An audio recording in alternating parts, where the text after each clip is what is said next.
Gracias por conectarse a nuestro análisis de estrategia. Desde finales de la semana pasada ha comenzado un rally en las bolsas. Más allá de su virulencia, lo que resulta más chocante es que precisamente se ha iniciado tras la publicación de los datos de inflación americana. Unas cifras peor de lo esperado, tanto la tasa general como subyacente, que con los precios de los servicios subiendo al 6,7, pues no ayudan a pensar que la inflación esté contenida, ni que la Fed, como cabeza de los bancos centrales globales, vaya a anunciar un giro en su agresivo proceso de retirada de estímulos. Lo que el rally sí muestra es el elevado negativismo que se ha venido fraguando durante los 2 últimos meses y que ha llevado a que los niveles de exposición a renta variable agregados estén en mínimos y a que haya una elevada protección comprada. Una situación que bien podría prolongarse y que podría llevar a los índices, o a índices como el S&P 500, hasta la zona de los 4.000 puntos. En todo mercado bajista se producen rallies, tal y como vimos en julio y agosto, cuando los precios rebotaron un 15% entre mínimos y máximos durante 2 meses.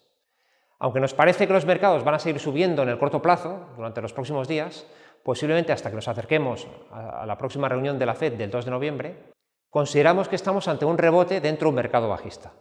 ¿Por qué? Por la inflación. Aunque el crecimiento de la tasa general de inflación ya ha marcado techo en Estados Unidos, tal y como anticipan los precios de las materias primas o las caídas de los costes de los fletes y el transporte, el proceso de frenado de la inflación subyacente y de los efectos de segunda ronda, que se está trasladando a los precios de los servicios, es una cosa muy diferente.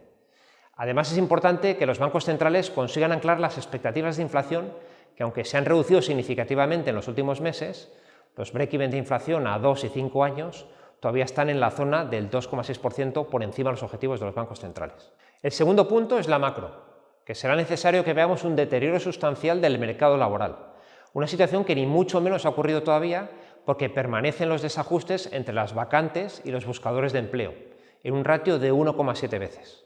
Por otro lado, esperamos que los tipos de interés sigan subiendo en las próximas reuniones y que además lo hagan con fuerza. En Estados Unidos en noviembre subirán 75 puntos básicos en la banda alta y serán al 4%, y en diciembre vendrán otros 50, y la curva además descuenta que la tasa terminal se situará en el 5% en el mes de abril del año que viene. Y finalmente, sobre la cabeza de la Fed, sobrevuelan los errores de la política monetaria cometidos en los años 70, por lo que antes de cambiar de discurso tendrán que estar muy seguros de que la inflación se ha pagado, y eso pues a día de hoy no es más que una conjetura.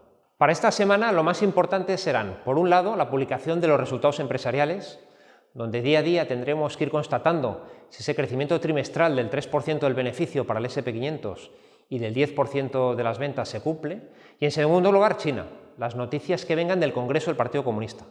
Hasta el momento nos han anunciado noticias de calado en materia de restricciones de COVID o de nuevas medidas económicas adicionales, y tal vez la nota más curiosa es que se ha retrasado la publicación de las cifras de PIB que estaba previsto que se publicaran en el día de ayer. Con todo esto, ¿qué podemos esperar para los mercados para los próximos días?